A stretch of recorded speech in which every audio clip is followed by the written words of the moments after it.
j'ai un petit mot à vous partager, mais j'aimerais bien qu'on accueille Arnaud au carré. Si tu veux bien venir à côté de moi, comme ça je me sentirai un peu moins seule. Arnaud a sorti avec des collaborateurs de l'Ipsos un livre que j'ai trouvé absolument passionnant. Au-delà des apparences, les raisons d'être optimiste en France. Arnaud, tu feras le job parfaitement de nous synthétiser ces données au service de la compréhension des Français à l'ère voilà, de cette année 2026 qui s'ouvre. Et donc, je te laisserai la parole après pour pouvoir nous parler voilà, de ces perspectives très factuelles et en même temps un peu optimistes. Je fais un petit teaser quand même, mais tout n'est pas sombre. Il y a plein de raisons d'être optimiste, comme vous le dites très bien sur la couverture. Et avant de te laisser la parole, je propose de faire un petit saut dans le passé. 10 ans de We Are Makers. Ce sont 10 années de test and learn, de bons, de rebonds, de challenges, de rencontres. Vous en êtes la preuve. Et en voyant cet anniversaire arriver, il y a une question qui revenait un peu dans ma tête. C'était, dans le fond, qu'avons-nous appris pendant ces 10 années, collectivement? Et évidemment aussi, la question est revenue personnellement. Et donc, je vous propose d'abord de répondre à cette question sur le prisme du collectif. Dirigeants, experts marketing, communication, entrepreneurs, pour certains. J'ai choisi 3 pistes de réflexion et bien sûr, vous me direz si vous êtes d'accord avec cette analyse sur les apprentissages. Le premier point, c'est, il me semble, l'agilité.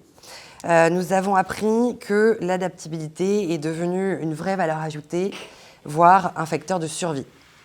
Si on regarde concrètement dans le rétroviseur, 10 années, ça peut donner un peu le vertige, mais concrètement, il s'en est passé des choses.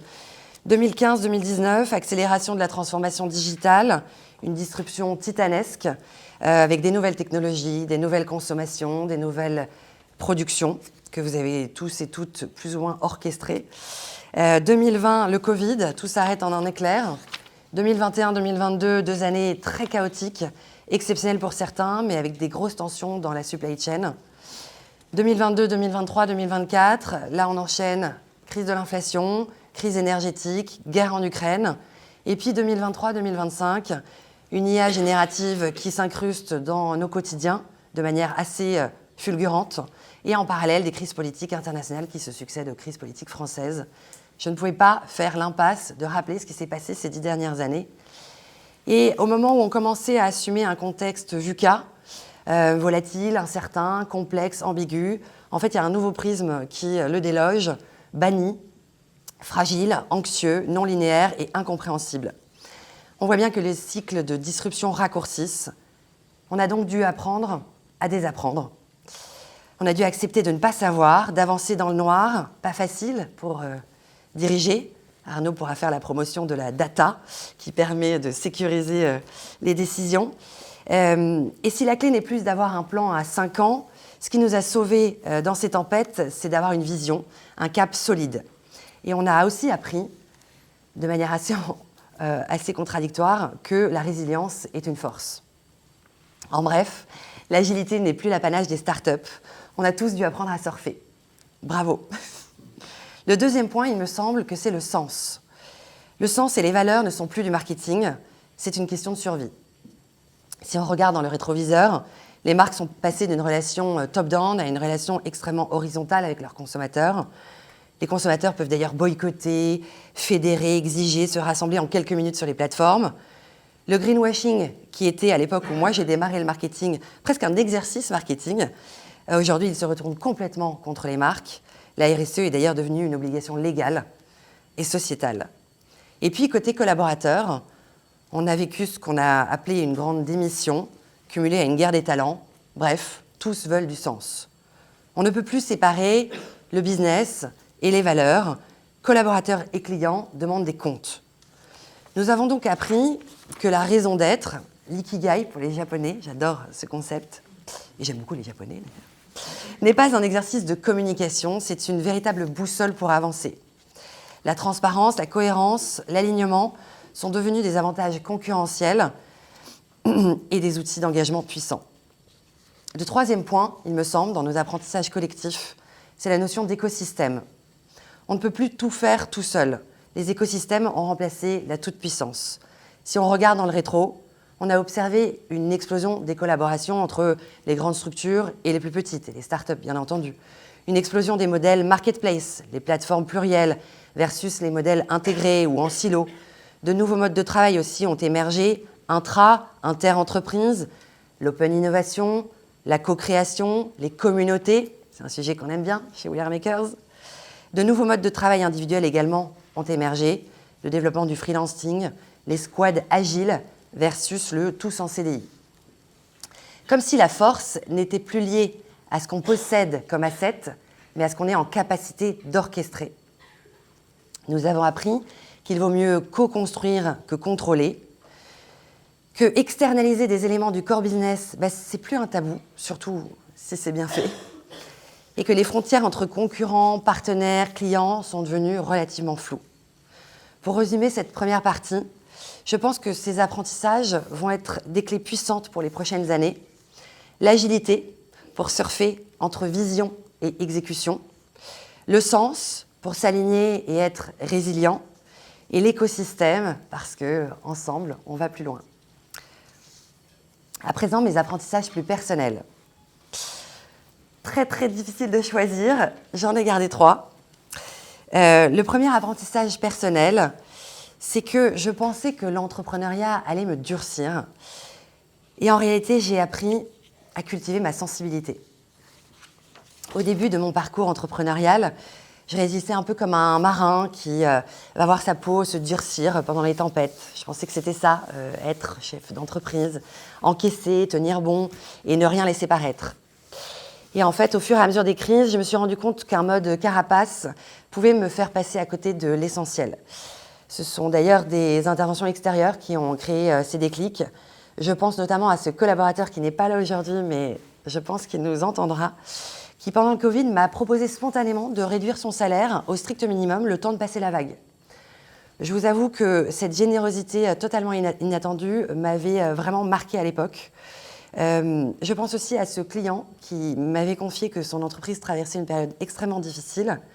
Et le fait d'avoir cette confiance de sa part m'avait fait réaliser que en fait, les vraies collaborations sont celles qui dépassent le cadre purement transactionnel. Quand on peut vraiment tomber les masques et parler des points essentiels qui font la vie du commerce, la vie du business, mais aussi ces modes interpersonnels. J'ai donc appris que la sensibilité est un outil puissant. Elle permet de mieux capter les signaux faibles, de renforcer les relations humaines et de développer son intuition. Avec We Are Makers, je dirais même que cette sensibilité nous a permis de nous différencier. On est une petite structure, mais dans un monde qui s'artificialise de plus en plus, je pense que notre capacité à mettre du sensible dans nos projets est devenue une force distinctive. Le deuxième apprentissage personnel, c'est que je pensais que la réussite, c'était la croissance. Sky is the limit. Mais au contraire, j'ai appris que je pouvais faire grandir We Are Makers et en même temps rester à taille humaine. Au début, j'étais empreinte des codes classiques de la réussite. Plus de chiffre d'affaires, plus de clients, plus de collaborateurs. Le fameux scale-up, la courbe qui doit monter toujours plus haut. C'était ça, réussir. Bon, après j'ai été formée en école de commerce, pas m'en vouloir. On a d'ailleurs fait partie du top 100 des startups dans lesquelles investir. Vous savez, le fameux numéro, le Graal de tout entrepreneur, fameux numéro du magazine Challenge. Et je préparais une nouvelle levée de fonds en 2020 pour accélérer notre croissance, justement. Mais le fait d'être stoppé au moment du Covid m'a questionné sur ce rapport à la croissance. Je me suis rendu compte que je n'avais pas envie de croissance à tout va si c'était pour ne plus gérer de projets clients en direct. Et vous êtes nombreux à être des clients ce matin. Et donc vous savez à quel point c'est important pour moi, cette richesse dans la relation. Ou si c'était pour me faire vous voyez par les stagiaires. Il y a eu ces moments de vérité. Je pense à cette compétition que nous avons gagnée alors que nous étions la plus petite agence parmi les répondants. Je pense aussi à cette personne avec qui j'ai échangé par hasard dans un wagon-bar, dans un train, qui connaissait notre plateforme et qui m'avait dit « En fait, j'adore votre communauté parce qu'on sent vraiment qu'il y a des liens de proximité, alors qu'à l'époque, on était 100% digitaux. » C'est ainsi qu'on a inventé notre propre modèle. Pas un scale-up, mais un scale better.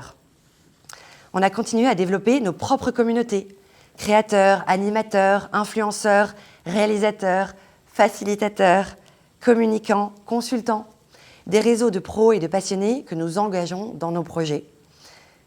Ce modèle nous permet de rester une petite équipe soudée tout en portant de grands projets clients. Il nous rend encore plus créatifs, réactifs et singuliers. J'ai donc appris que grandir et grossir, ce n'est pas la même chose. Le troisième apprentissage personnel, c'est que je pensais qu'entreprendre était un sprint, et en fait, j'ai réalisé que c'est un marathon rempli de sprints. Les premières années, j'ai couru sans relâche. Certains parmi vous m'ont connue à cette époque et peuvent témoigner. Dans cet élan, on accepte de ne plus avoir beaucoup de temps pour les loisirs, pour la famille, pour les amis. Ça me semblait normal, je me disais, ça irait mieux après. Sauf qu'il y a toujours un nouveau défi, il y a toujours une nouvelle urgence, il y a toujours un nouveau sprint. On a des œillères et en fait, on ne pense qu'à la ligne d'arrivée. Mais la réalité, c'est qu'il n'y a pas de ligne d'arrivée. Les électrochocs sont arrivés. Un bon ami qui a fait un burn-out de manière brutale. Quelqu'un de solide, de brillant, qui s'effondre d'un coup. Un entrepreneur de mon réseau qui met la clé sous la porte parce qu'il n'a pas pu maintenir sa croissance en France au moment où il développait l'international. Ces signaux m'ont fait comprendre quelque chose d'essentiel.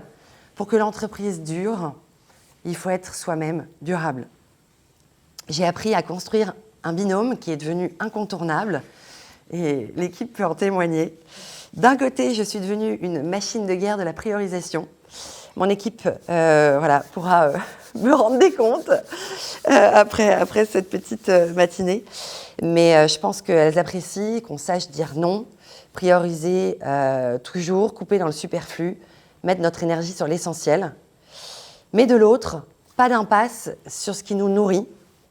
Le petit footing du vendredi matin. S'inspirer, s'aérer, le sport, la culture, les rencontres, ce ne sont pas des luxes qu'on s'offre quand on a le temps ou quand on aura le temps. C'est ce qui nous permet de rester ouverts, alertes et créatifs. On peut d'autant mieux changer le monde si on n'est pas essoufflé et si on continue à vibrer.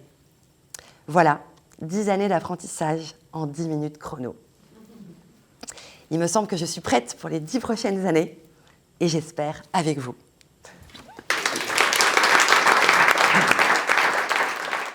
Après l'intimité de ces 10 années entrepreneuriales, je suis ravie de laisser la parole à Arnaud. J'ai un peu introduit Arnaud, déjà ta fonction. Donc, tu es directeur général adjoint de Ipsos. Depuis combien de temps tu es chez Ipsos ? Depuis 15 ans, 16 ans. 15 ans. Voilà. Et c'est vrai que moi, donc, j'ai eu en main le livre que vous avez sorti fin d'année dernière, octobre-novembre à peu près. Ouais. Donc il est encore tout frais dans vos librairies. Au-delà des apparences, des raisons d'être optimiste en France.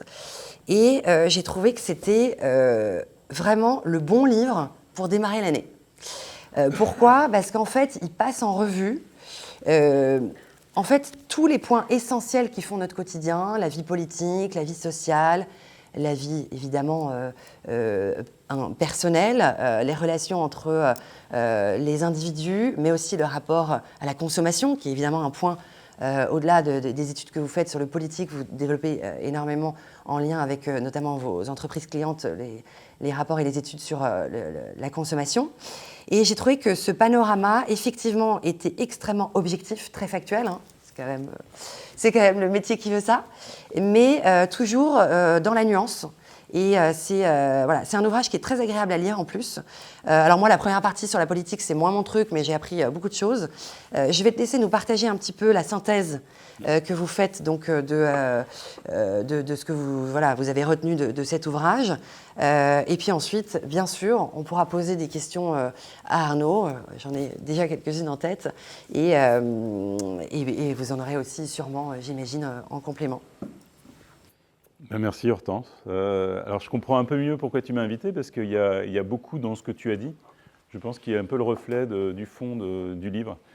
Parce que comme tu l'as dit, c'est un livre qui est surtout pour remettre un peu de nuance dans les débats. Aujourd'hui, on a le sentiment, et nous on le déplore un petit peu Ipsos, parce qu'on est souvent d'ailleurs utilisé et instrumentalisé, mais dans des extrêmes, dans une vision complètement biaiser des choses. Donc on va prendre un pourcentage et puis on va aller à fond dans que ce pourcentage sans regarder qu'il y en a 50 autres qui peut-être apportent une nuance ou une histoire un peu différente. Mais c'est un peu ça l'histoire du livre aussi, c'est de se dire qu'il y a une forme de nuance, une forme de vulnérabilité, même quand on se dit très fort, très réfractaire ou très quelque chose, il y a toujours un moment, un pendant qui apporte une complexité. Et cette complexité, elle vient de l'humain, de notre rapport aux choses. Et la simplification, c'est un petit peu la mort de tout ça. Donc voilà, il y a un peu d'activisme quand même dans ce livre. Mais l'idée, c'est ça, c'est d'apporter de la nuance. Alors, l'éditeur a même insisté pour qu'on mette des raisons d'être optimiste en France, ce qui fait qu'on nous appelle maintenant en disant « tu veux pas intervenir, on a besoin d'optimisme ». Donc on est devenu marchand d'optimisme, mais un peu malgré nous. Non, mais à partir du moment où on apporte de la nuance, ça veut dire qu'on a une vision parfois un peu plus modérée et que quand on a l'impression que tout va mal, il y a peut-être quand même des choses où les choses vont bien.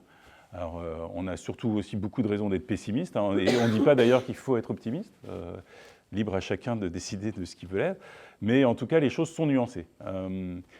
Alors, je peux vous citer quelques exemples qu'on prend dans le livre en commençant. Bon, les Français sont réfractaires, les Français sont en colère, les Français sont pas contents. Les Français sont des réfractaires gaulois, absolument en dehors de toute évolution. Les Français sont des profiteurs de la santé, du système. Les Français sont des feignants. Les Français sont désengagés. Ils n'aiment plus le travail. Les jeunes ils s'en foutent de l'entreprise. Voilà. Les Français veulent plus d'enfants. Alors ça, c'est le thème de la semaine dernière, d'ailleurs. C'est fini. Ils sont passés à autre chose. Ça ne leur correspond plus. Qu'est-ce qu'on a d'autre? Bon, voilà, j'ai un peu fait le tour. Donc l'idée, c'est de reprendre dans cette première partie un peu politique-opinion ces thèmes-là et d'apporter un peu de nuance. Alors par exemple, oui, les Français sont réfractaires et pas contents. Ils sont en colère. Effectivement, la situation est assez dramatique. Hein. Quand on pose la question et qu'on suit, alors c'est marrant parce qu'on se met sur 10 ans aussi. Donc souvent, c'est les évolutions sur 10 ans qu'on décrit dans le livre. Il y a une défiance record dans les institutions. On n'a plus confiance dans le président, dans les partis politiques, dans les oppositions, les syndicats, l'Union européenne. On est au plus bas de la confiance qu'on avait dans ces institutions. Mais on va voir qu'il y a quand même des choses auxquelles on fait confiance. Donc ça tombe bien, on fait confiance au maire. Donc pour une municipale qui arrive dans 2 mois, c'est parfait. On fait confiance dans les marques. Voilà. On a fait à peu près sur une trentaine d'institutions, institutions, on va dire groupes dans la société, et on voit que les marques sont quelque chose qui, depuis 5 ans, les consommateurs font confiance, les citoyens font confiance aux marques. Quand on leur pose la question, ok, vous appartenez à une France en colère, mais vous, personnellement, dans votre vie, vous êtes heureux ou pas heureux? Et là, étonnamment, et on a une étude mondiale qui mesure ça, on voit qu'ils sont à 73% heureux. Et la moyenne internationale, globale, on fait l'étude dans plus de 40 pays, elle est de 70%. Ce qui veut dire que nos concitoyens sont globalement plus heureux que l'ensemble des citoyens du monde. Donc oui, ils sont en colère, oui, ils sont réfractaires, mais ils sont heureux. Alors ils sont heureux, mais c'est ce qu'on traduit justement dans le livre, c'est cette idée que les Français finalement sont peut-être vivants, peut-être que c'est un peuple plus vivant que d'autres peuples, puisqu'ils sont à la fois mécontents, en colère, résistants. Ils acceptent des choses, mais sous certaines conditions. Ils sont sceptiques, ils sont demanding, ils sont exigeants, parce qu'ils ont cette volonté de rester maîtres de leur vie, de leur destin, de ce qu'ils aiment, de ce qui fait leurs caractéristiques. Et ce côté rester maître, c'est le pendant un peu négatif du réfractaire gaulois, qui finalement a envie d'adopter l'IA, mais quand ça fera du sens pour lui. On part d'un scepticisme. Et c'est vrai que quand on compare, et on le fait dans le livre, quand on compare les résultats, par exemple, aux Chinois, ou des peuples asiatiques, ou même aux Américains, on voit qu'il y a une adoption quasi systématique, instantanée, de l'IA. Ah, c'est génial, ça marche. Et on part très haut. Et ce qui est drôle d'ailleurs, c'est qu'eux, ils ne font que descendre au fur et à mesure qu'ils s'approprient et qu'ils utilisent l'IA.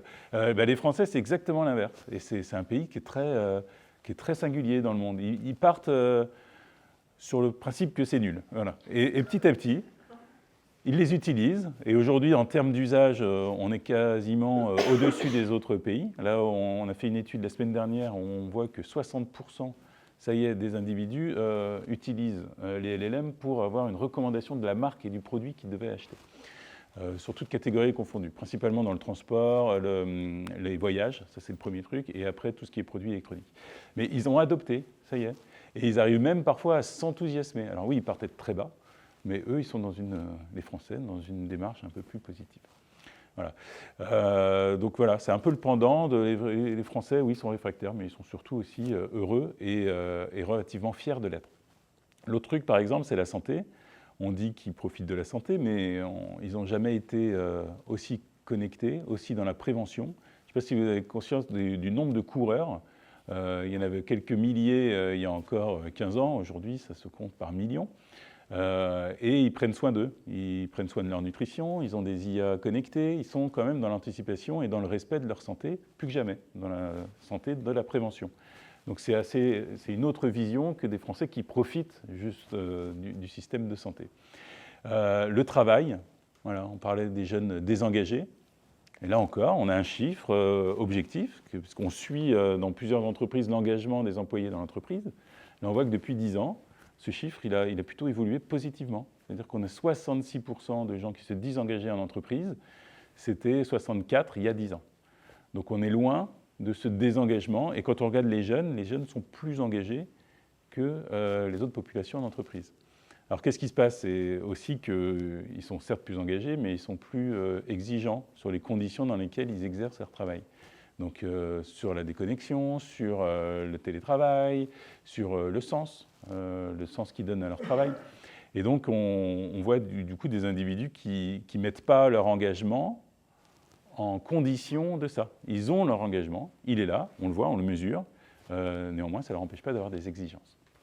Voilà. Qu'est-ce qu'on peut reprendre comme... Oui, le désir d'enfant, on en a beaucoup parlé. Là aussi... il y a une lecture qui est très différente de la chose, c'est qu'en fait, le désir d'enfant, il est là, il est au même niveau que la dernière fois. Dans l'absolu, c'est plus de la moitié des Français qui aimeraient avoir 2 enfants, voilà, dans l'absolu. Et c'est à peu près les mêmes proportions qu'il y a 10 ans. Néanmoins, ils ne le font pas. Il y a une vraie baisse de la natalité. Cette année, d'ailleurs, pour la première fois, les décès dépassent les naissances. Et pourquoi ils ne le font pas? Parce qu'ils n'en ont pas forcément les moyens. Ils n'ont pas la disponibilité pour le faire, ils n'ont pas les conditions pour le faire. On a des crises du logement, on a des crises du couple, on a même des crises de la conception des enfants, et on n'a pas des conditions qui nous permettent de le faire. Mais le désir, lui, il est pourtant bien là. Voilà. Donc c'est pareil, une autre façon de voir les choses telles qu'on nous les a décrites. Voilà, c'était à peu près la première partie du livre, parce qu'on a la chance, comme tu le disais Hortense, chez Ipsos, de faire des études politiques, des études de société, des études d'opinion, qui nous permettent de déchiffrer un peu les contextes, ces évolutions. Et on fait, mais tout ça, ça concerne 5% de notre activité chez Ipsos, parce que 95% des activités, c'est de travailler pour les marques, mesurer leur image, les innovations, les communications et tout ça. Donc la deuxième partie du bouquin, elle vient un peu raconter plutôt ce rapport à la consommation. Alors ça reste un bouquin qu'on a voulu grand public, donc l'idée c'était de trouver des idées reçues sur les marques, et il y en a beaucoup quand même aussi. Une des idées reçues qu'on entend tout le temps, c'est les marques nous manipulent, les marques nous veulent du mal, puisque ces grands patrons font de l'argent sur notre dos, sans morale, sans rien. Et toute la thèse de cette deuxième partie, c'est de dire qu'on est probablement exactement à l'inverse. Aujourd'hui, quand on regarde l'histoire des marques, la tendance des marques, on est plutôt exactement à l'inverse. Les marques sont façonnées par les individus, les citoyens, elles sont à l'écoute, et plus du tout dans l'idée de les façonner et de les manipuler comme les citoyens l'entendent. Donc voilà ce qu'on décrit dans cette partie. Et il y a quelque chose, moi, qui m'a particulièrement intéressée dans cette partie, c'est justement donc, le paradoxe. Les marques sont sorties de la domination, de cette idée de manipulation, etc.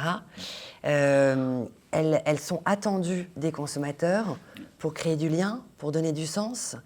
Et vous parlez même de... Il y a un chiffre aussi qui m'a intéressée.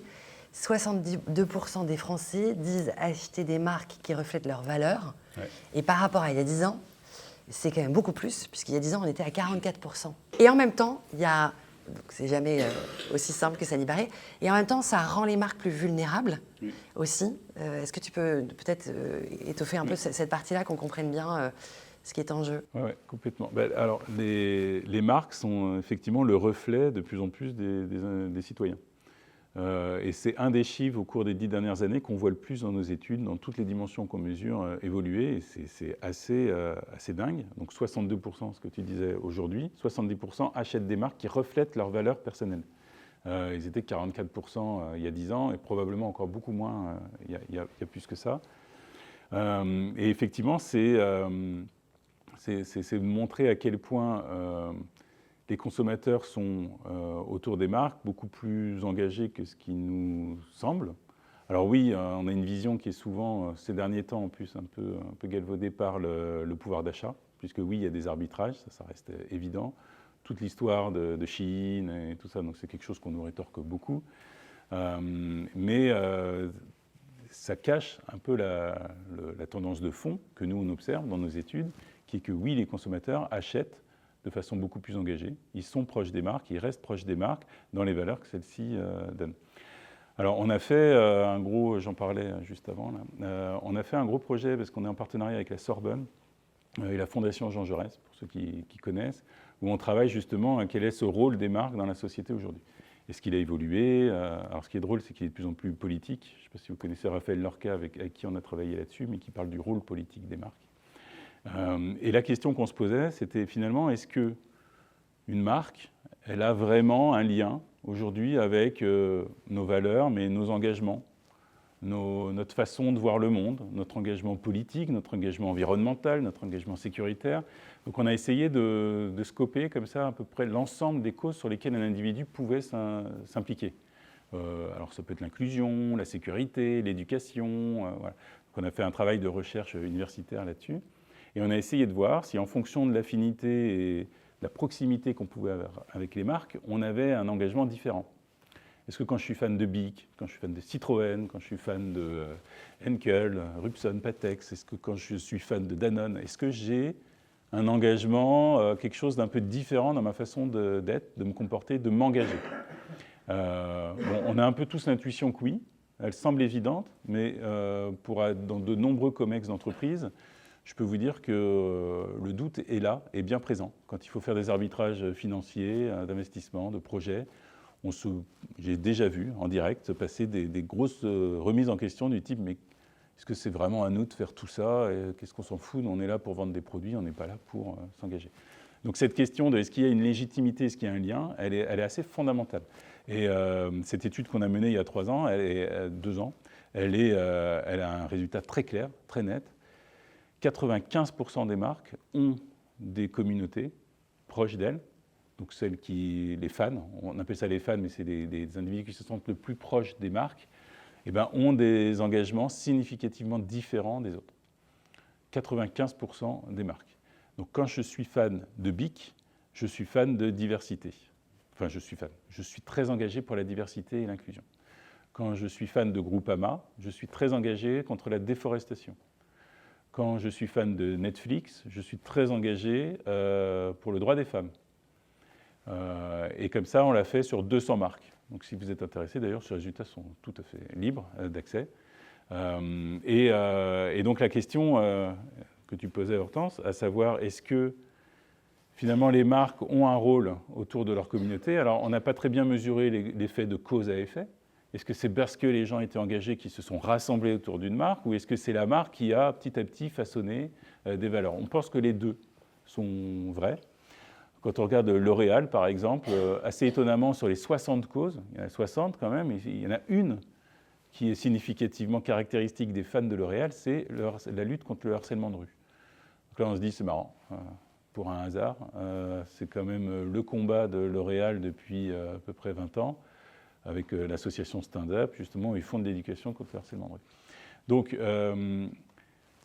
toute la thèse et le parti de cette démonstration, c'est d'expliquer que les marques, étant de toute façon, qu'elles le veuillent ou non, autour d'une communauté qui elle-même est engagée, en fait, elle doit comprendre qu'est-ce qui caractérise cette communauté autour d'elle, et qu'est-ce qui en fait les valeurs, et comment, et c'est ça le plus intéressant, comment la marque peut aider, amplifier, coacher. Alors ça, c'est une des citations que je cite souvent de Nicolas Hieronymus, le CEO de L'Oréal, qui dit bien les choses, je trouve. Il y a 2 ans, il disait ça. Il disait que les marques aujourd'hui, elles n'avaient plus forcément le rôle de façonner, d'influencer, de créer.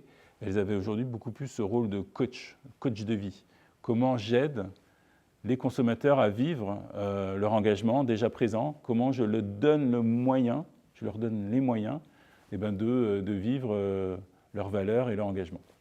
Et c'est vrai que c'est une façon un peu différente de voir les choses, c'est qu'on va s'intéresser plus à l'impact qu'on a dans la vie des gens, plutôt que, et moi je suis assez bien placé pour savoir, puisque nos mesures d'image de marque, depuis 20 ans, on ne s'intéresse qu'à un truc, c'est quelle est l'image sur moi de ce que je fais.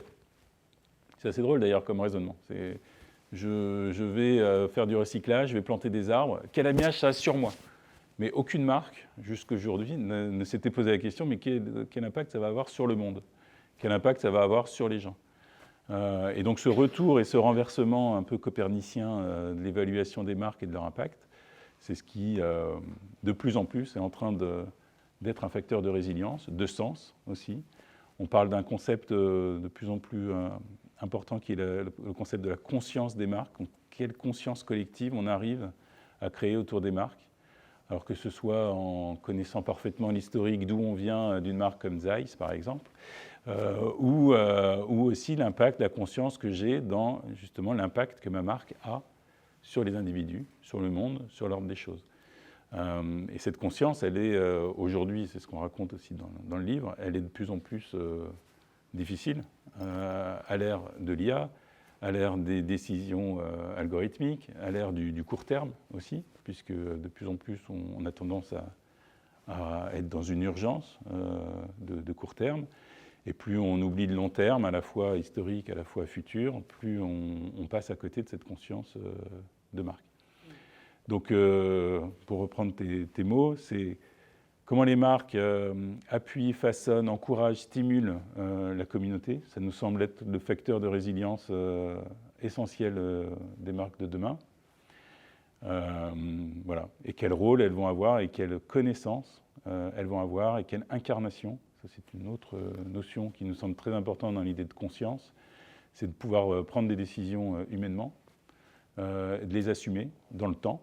Je vous parlais des revirements trumpistes de ces dernières années, mais oui, tant que les idées ne sont pas incarnées, tant qu'il n'y a pas de conviction, tant qu'il n'y a pas cette conscience de marque, on est vulnérable à ce que les entreprises prennent des décisions, des caps, des directions trop différentes d'un mois sur l'autre en fonction du contexte dans lequel on est. Voilà. Merci pour ce point. Et c'est vrai que nous, ça fait quand même 10 ans qu'on a ce métier d'activer et de développer des communautés chez We Are Makers. Et je vois bien dans le rapport qu'on a, que ce soit des communautés internes de collaborateurs pour la transformation ou des communautés de clients pour l'engagement, le lien à la marque. Et je vois bien qu'il y a 10 ans, en fait, c'était un concept qui n'existait pas dans le langage commun, à savoir cette question de communauté. Et bien entendu, elle a pris place dans le quotidien avec la force des plateformes sociales, etc. Mais ce que je trouve intéressant, et c'est ce que tu n'as pas détaillé dans l'exemple Chine, donc ça va peut-être nous permettre d'appuyer un peu, c'est que il peut être difficile en tant que marque de prendre ce rôle d'animateur, de coach de communauté. Et honnêtement, à l'échelle des 10 ans d'expérience, on a vu que ça pouvait être très compliqué. D'abord parce que la communauté qu'elle va fédérer et la manière dont elle va engager ses clients autour de ses valeurs n'a pas forcément un mesurable direct sur la performance, sur les ventes. Donc ça, déjà, c'est compliqué. Quand on dirige sur des KPI et qu'au quotidien, un élément qui coûte de la ressource, que ce soit du temps ou de l'argent, n'est pas directement héroïste, c'est compliqué. Mais on voit bien aujourd'hui que si on ne l'a pas, c'est un vrai manque dans la manière dont on peut effectivement être en animateur, en coach de sa communauté, encore une fois que ce soit en interne ou en externe. Et il y a un point que je trouve intéressant que vous explorez dans le livre, c'est que quand on anime et justement quand on coach cette communauté, on va souvent entendre les extrêmes. Et c'est exactement le sens de votre ouvrage aussi. C'est un moment où on n'entend que les extrêmes, ceux qui sont vraiment, vraiment contre et ceux qui sont vraiment, vraiment pour. En fait, on en oublie que la majorité silencieuse, bah, c'est la majorité. Et c'est un exercice que vous faites globalement dans le livre. Mais je voulais revenir sur l'exemple de Chine. Parce que, effectivement, alors je ne sais plus si tu l'explores dans le livre ou à d'autres prises de parole à l'occasion du livre. On a beaucoup entendu ceux qui étaient vraiment, vraiment contre, ceux qui étaient vraiment, vraiment pour, favorables à une consommation plus accessible, etc. Mais la réalité, c'est que passer la viralité, le buzz de cette ouverture, au final, il n'y a pas vraiment eu un nouveau business qui s'est installé et ça a fait un peu flop, quoi. Est-ce que tu peux nous aider est-ce que tu peux éveiller cette vigilance que nous, dirigeants ou experts marketing, nous pouvons développer justement au service de l'écoute de la majorité plutôt que le bruit des extrêmes? Ouais. Bon, alors Chine, c'est vrai, je pense qu'il y a trois éléments, Chine. Le premier, je l'ai dit, il y a l'arbitrage budgétaire et le pouvoir d'achat. Donc ça, il faut quand même garder en tête que ça prédominera toujours. On est dans un mode survie, de consommation, et même si on a une tendance de fond qui est d'acheter des marques avec des valeurs, avec du sens, à un moment, en fin de mois, les consommateurs se retrouvent dans des arbitrages impossibles et forcément peuvent relayer au second plan les valeurs. Ce qui n'enlève rien au fait que les évolutions sont profondes, durables et qu'elles vont dans ce sens-là. Donc ça veut dire qu'à prix équivalent, une marque avec du sens, avec des valeurs, gagnera toujours par rapport à une autre marque. Donc ça, c'est la première chose. La deuxième, et tu l'as dit, c'est sur les majorités. Donc ce chiffre de 62% des consommateurs achètent des marques avec des valeurs qui les reflètent, c'est 62%. Et c'est aussi ça la nuance, c'est qu'il y a 38% qui, par définition, n'achètent pas des marques avec des valeurs qui les reflètent. Et ces 38%, ils ont largement de quoi occuper des rayons et des queues à l'attente des magasins du Bon Marché, par exemple, ou du BHV. Et ils font beaucoup de bruit. Et c'est là qu'on a une fausse vision des majorités. C'est que par l'amplification dans les réseaux sociaux des extrêmes, comme tu l'as dit, on se retrouve souvent avec des diagnostics qui sont pas les bons. Voilà. Et le troisième point, il faut avoir une lecture un peu long terme aussi de ça. Et d'ailleurs, voilà, avec le temps, on commence à y trouver plus de sens, puisqu'on voit, comme tu l'as dit, que Shein finalement ne réussissait pas, et a priori ne va pas réussir dans les prochaines années. Donc finalement, le temps donne raison aussi à ce que dans les valeurs, ça prédomine quand même principalement. Mais il faut aussi voir dans ces actes extrémistes, pas que du pouvoir d'achat, pas que de la stupidité, pas que du manque de valeur. On a eu des analyses, des focus group là-dessus qui ont bien démontré qu'il y avait un acte quasiment militantiste pour une bonne partie de ceux qui allaient de façon effrontée aller acheter du Shein au BHV. C'est une façon pour eux de dire, de protester. C'est une façon de dire leur mécontentement. C'est une façon de résister justement à plein de choses, aux arbitrages, aux décisions politiques. Et c'est de dire, écoutez, moi, tant que vous prenez pas soin de moi, tant que vous occupez pas de mon pouvoir d'achat, regardez, moi j'achète du Shein et on va tous être dans la merde. Voilà, donc il y a quasiment du militantisme et souvent on l'analyse, on l'interprète un peu comme quelque chose d'un peu bête. Il est beaucoup plus engagé que ce qui n'y paraît. Voilà. Je pense qu'on aura peut-être des questions dans notre assemblée. Donc, à moins que tu aies d'autres points que tu aies envie de souligner. Mais ça peut être intéressant de voir sur quoi vous voulez réagir, soit des points que vous avez en tête et vous aimeriez que Arnaud puisse challenger un peu ses perspectives. Voilà. N'hésitez pas à poser vos questions. Oui ?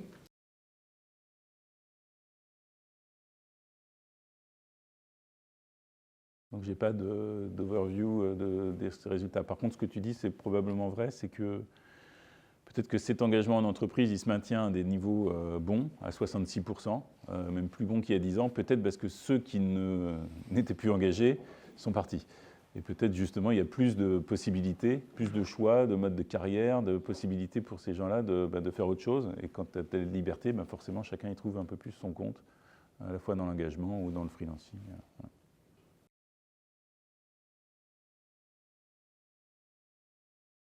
Il y a toute une partie dédiée justement sur ce chapitre-là, puisqu'on a lancé des études en pile au moment où tout ça se passait. Moi, une des thèses, des théories que j'ai dans le livre, c'est de dire que cette instabilité décisionnelle des marques, cette influence que Trump pouvait avoir sur leur politique, elle est principalement liée au fait que ces boîtes-là le faisaient, mais sans conviction. Et je pense qu'on est dans ce problème d'incarnation, dans ce problème de conscience. Ça veut dire qu'on va faire les choses et des stratégies et des investissements de manière relativement opportuniste, ou parce qu'elles sont dictées par des recommandations, soit algorithmiques, soit IA, soit parce que voilà, ça fait bien, mais que derrière, elles ne sont pas portées. Donc ça veut dire qu'au moindre coup de vent, à la moindre résistance, au moindre changement, c'est pas grave, on peut changer de stratégie RSE comme on change de chaussettes. Voilà. Et je pense que c'est ancré principalement dans l'absence de conviction. Est-ce que c'est très américain ou est-ce que c'est global ? Je pense que c'est très américain, oui. Ouais. C'est très américain, c'est très GAFAM, c'est très... voilà, où on a quand même très tech. C'est quand même des boîtes avec relativement peu d'historique, quand on y pense.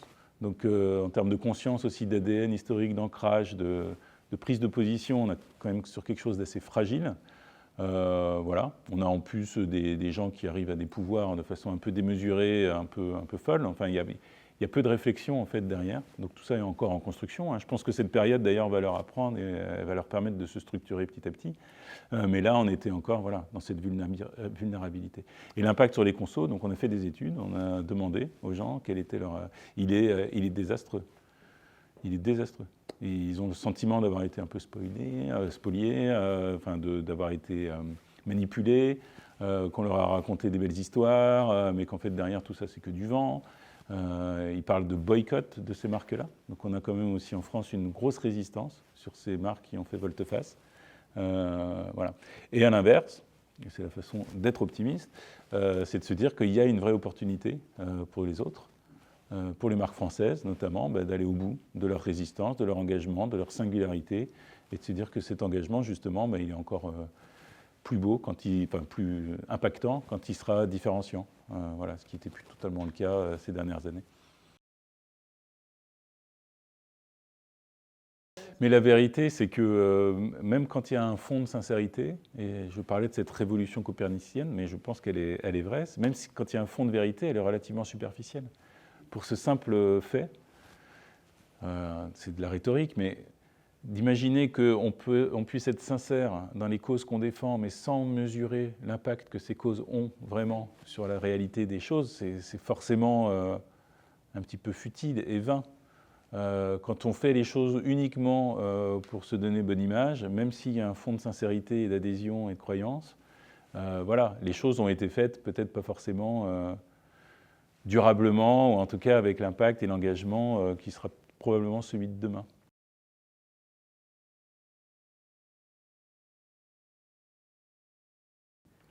Alors, quand je parle de conscience, c'est plus la conscience collective en entreprise, justement, dans les COMEX et dans tout ça. Oui, non, mais vous avez raison de dire qu'il y a des entreprises qui le font de plus en plus, mais je vous promets, beaucoup d'entreprises qui ne le font pas du tout. Et on parlait de ces boîtes américaines, mais il y en a encore beaucoup d'autres qui ne sont pas du tout dedans. Et on se pose une vraie question de sens et de résilience. Voilà. On a tout un chapitre sur le luxe. Voilà. Je ne sais pas si vous avez regardé les résultats, mais c'est un effondrement assez massif des Kering, LVMH, à part certaines entités comme Sephora qui s'en sortent très bien, mais c'est un désastre absolu. Et ce désastre, il vient principalement de ça, de cette perte de sens, de cette absence de conscience collective, où on s'est beaucoup trop laissé absorber, contaminer, avoir par des ventes successives, pleines, massives en Chine de certains produits, voilà, qui ne correspondaient pas du tout à un sens, même en rapport qualité-prix et tout ça. Donc oui, je suis d'accord, je partage ce constat qu'il y a une évolution, que c'est clairement défini. Après, toutes les boîtes ne le font pas, mais ça devient quasiment une nécessité. C'est ce que, Hortense, tu parlais, tu disais qu'il y a la nécessité du sens dans la résilience des entreprises. Voilà, on est assez convaincus de ça. Petite transition, je pense qu'on va s'arrêter là, sauf s'il y a une dernière intervention souhaitée. Mais il y a une super communauté des entreprises à mission. Si vous vous posez des questions sur cette direction, n'hésitez pas à rejoindre la communauté qui est ouverte. Et bien écoutez, je crois qu'on a terminé cet échange pour ce matin. Mais Arnaud, tu restes un peu pour le café, il me semble. Donc on va terminer, voilà, on va conclure. J'espère que ce qu'on a pu vous partager voilà, de manière plus intime ou plus factuelle vous a donné matière à réfléchir, à vous engager dans vos stratégies, dans vos plans d'action, dans vos énergies aussi personnelles. Et puis je vous donne rendez-vous en bas pour la suite de notre petit-déj, pour ceux qui peuvent prendre un petit café, petit croissant pour la suite. Merci beaucoup. Merci.